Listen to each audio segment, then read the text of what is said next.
कि ये पद्मिनी का महल, आज भी चित्तौड़ में जाओगे तो ऐसा एक महल बना हुआ है, इस महल को कहते हैं पद्मिनी का महल है।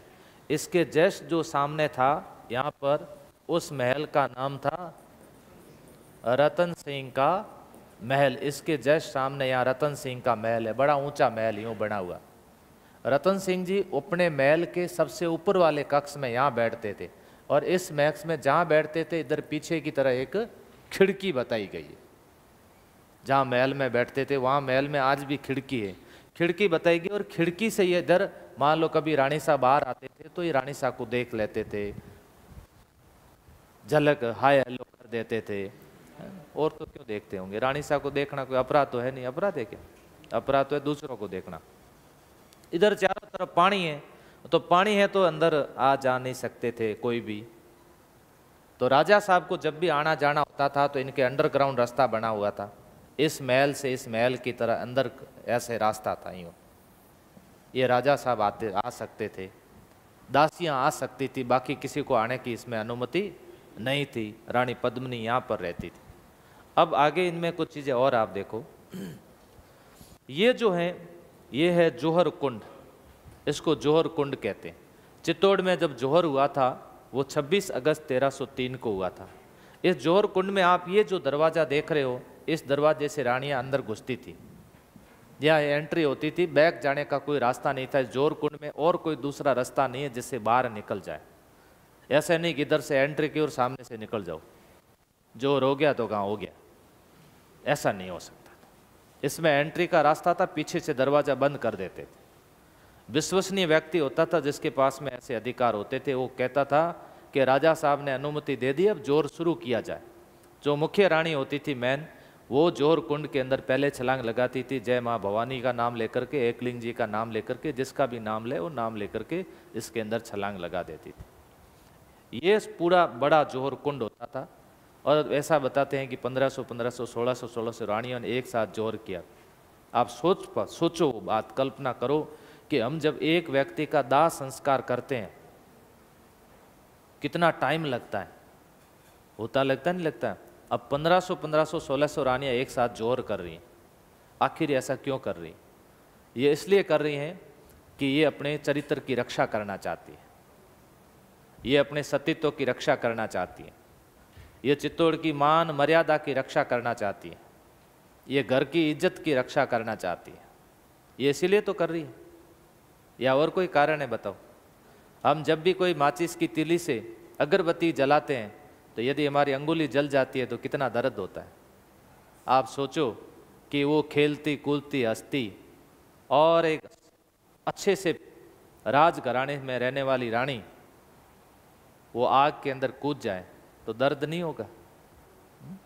बताओ, ये दर्द अच्छा है या फिर दूसरे की बेगम बन जाए, चरित्र का पतन हो जाए, नैतिकता का पतन हो जाए, ये अच्छा है?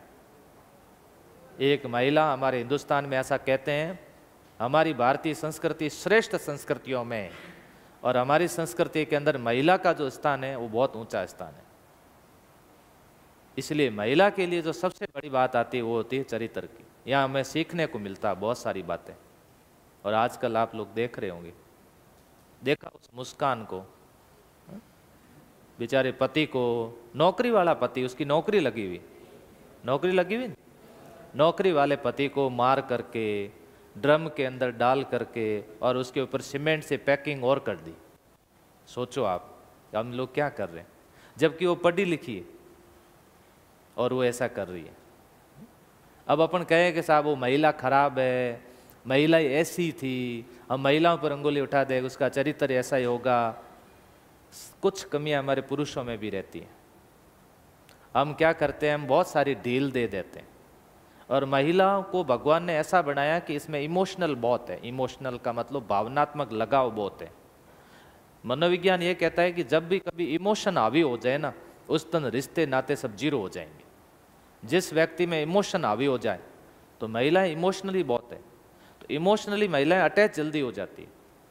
महिलाओं को अगर खाली जगह मिल गई, मान लो पति ने बात नहीं करता है, पति उससे दूरियां बना के रखता है, पति उससे झगड़ा करता है, जो दूसरा कोई मीठी बात करेगा तो उसके प्रति उसका लगाव हो जाएगा।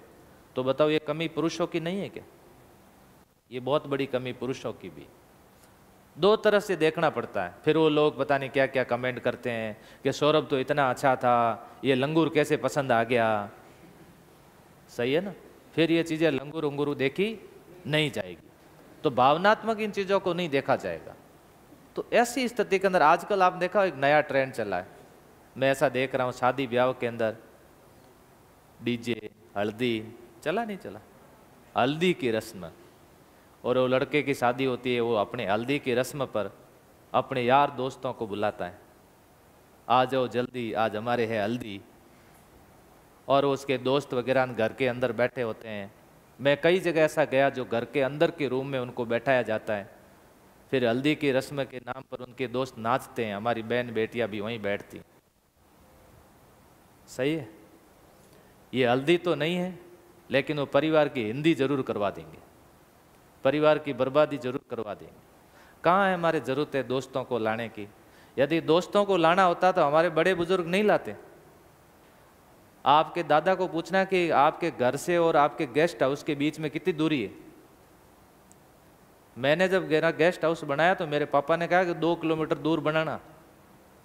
मैंने कहा 2 किलोमीटर दूर आप वहाँ बैठोगे, मम्मी वगैरह सब यहाँ बैठेंगे, आपको प्यास लगेगी तो पानी कौन लाएगा? क्या ज़्यादा चिंता मत कर तू पानी की। ये किनकी सोच है? उनकी नहीं है क्या? और हमारी क्या सोच है?